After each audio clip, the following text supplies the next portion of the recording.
Welcome back to another episode of the With Love Show. I am your host, of course, Kristy Love, and I just want to thank you guys for tuning in for another season. This is season 4 of the With Love Show, where I am creating a space for entrepreneurs to come and share some things that they are working on in the community and how they can basically just serve. And today I have someone that is going to come on here and discuss with you guys financial independence, which I think is a major key thing within the Black community, helping us to be able to continuously generate wealth and keeping the Black dollar in the community. So why don't you introduce yourself to everyone and tell them what it is that you do.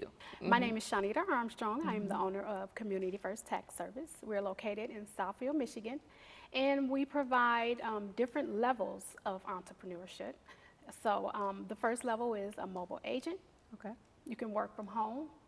Then we also have a pop-up location where you can work in a grocery store, or you can own your own franchise. And each level, we start off at $99 to get you started. And we provide training, software, marketing, as well as you can use our brand, because we also do promoting within our brand. Now tell me what problem is your business solving within the community? If you think about someone that works at H&R Block, they're only Okay. getting paid $9 an hour. So we can take that individual, they can own their own business, and basically they can get all of their money versus getting paid $9 an hour. Okay. What has been first, let me start from here. How long have you guys been in business? Okay. We've been in business for over 10 years. Okay. So over the past 10 years, what has been some of the responses as far as the different services and things like that you guys offer? What has been the responses within the community? Great. Okay. We have a lot of individuals that come in. First off, they don't know that they need our assistance, because if we also have our own personal tax location where we do tax preparation. So we actually show them how they can pay less in taxes. Okay. And we help them with planning, consultation, and then also we help them if they want to become business owners. Okay, now as far as financial, just really getting the community more aware of their financial aspects and things like that, what are some of the key things like that you guys see within the community that we are struggling with when it comes to just knowing like our finances and things like that? A lot of people are not aware that there's a lot of credits out there. Okay. Or deductions that they can write off. So that's when we come into play. We sit down, we go over the plan, we go over their expenses, and let them know how you can save on your taxes and the legitimate way. In what ways, I guess I would say, what ways have you seen this kind of business or this service that you guys provide change throughout the course of the years? Because 10 years is a long time and things are consistently changing every day. So what things have you seen change over the last 10 years with this business? Well, the main thing that keeps changing is the tax laws. Yeah. So a lot of people are, again, they're not educated to know what the changes are. So that's when you have to seek professional advice, because of course we know which tax laws would apply to certain situations. So that's when we come into play to help them to become more knowledgeable, I should say, Okay. and what to expect during tax season. So it's kind of like, I know you mentioned earlier, it's kind of like, becoming like your own boss, like stepping out of that, 9 to 5, which everybody is looking to do. But at the same time, some people are a little afraid of just being a full-time entrepreneur itself, because it's like you're relying on, you don't have that steady paycheck, coming in all the time. Like, every 2 weeks you get paid. Right. So do you meet individuals that are afraid to kind of just take that next step from, leaving, another tax place and then just going into it full-time for themselves? Yes. And what I explain to everyone, start off slow. Okay. Work from home. Build your clientele up first, and then venture off and go onto your own. Because if you start off from home, you can build your clientele, reach out to your family, friends. That's how you gain your clients. Okay. Because you want to, and then that's how you go out and get your clients. And you want to make sure once you leave your job, you have your stability. And keep in mind, this is seasonal. It's 4 months out the year, but you can go all year round because there are people that wait to the last minute to get their taxes done.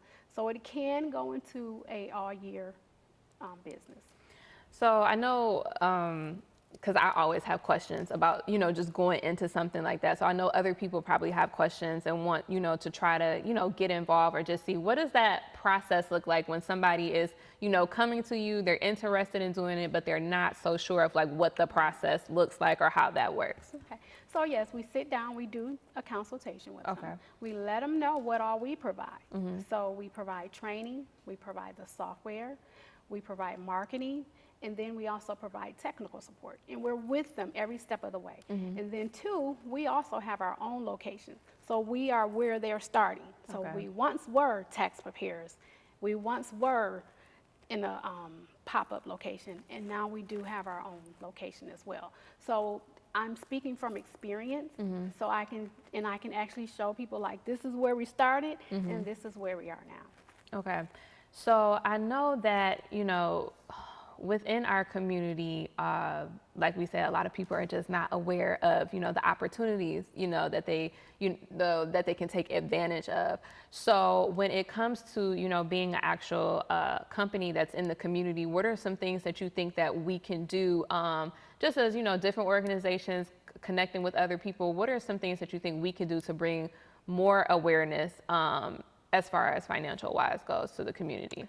I think what we can do and what we do is go to different events, Okay, like true. where schools, churches, where people will be within the community. Go to do a newsletter or something where you want to give like a little seminar or something where you can speak to individuals and let them know what we're offering so they can understand what we as Community First, what we do in our community. Now, with being in business, because entrepreneurship is something scary, and a lot of people, I know I have a lot of friends that, in specific quarters, throughout the year, business is good. But then in one quarter, business is like, I don't have any money coming in. And I think that is like the scary part about entrepreneurship. Yeah. So with, being in business for over 10 years, and I'm sure that you may have experienced that, at a time in your life. So just walk them through of what that, what it looks like to just overcome it and just still being able to do entrepreneurship and not give up on the business itself. Yeah, and it can be challenging, but what I've learned is planning. Yeah. Planning is always the key. So once you get that big spur of money or income, sit down, do a budget. Make sure you have enough to last you during the slow months, because you will have the slow months.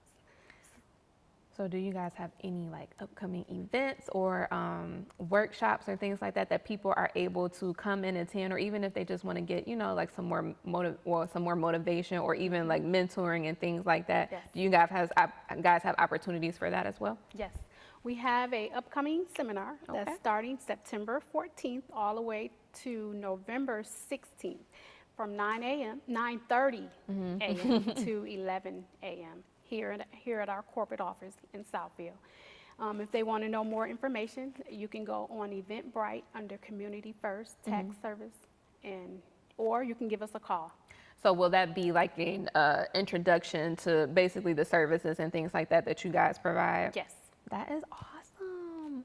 Well, I just want to say, I think that it's key to bring, more financial awareness to the community, because a lot of people do not know. And I think teaching, even teaching like mental health, financial literacy, all of those things, there's something really about just being able to break generational curses. Because I know like with me, going into entrepreneurship, my parents are not entrepreneurs. There's no one older in my family that is. I think I'm actually one of the first entrepreneurs within my family. And then like my older brother and like some of my cousins have like followed after me. But I know it's scary to just be able to jump into that. But I do see that a lot more older adults are supporting like being an entrepreneur, because they're like, shoot, I'm tired of my job too. I need to be able to work from home, or a lot of people I know a lot of people, they're ready to retire and they're like, I just can't do it no more. So I think that is great what you guys are doing, especially for the community and just being able to educate people and teach them on some things. So I want you to be able to tell them where they can find you guys at, if you have a website, social media, so that they are able to get in contact with you. Sure. All right, you can call 855-378-7150. Our website is www.communityfirsttax.com. All right.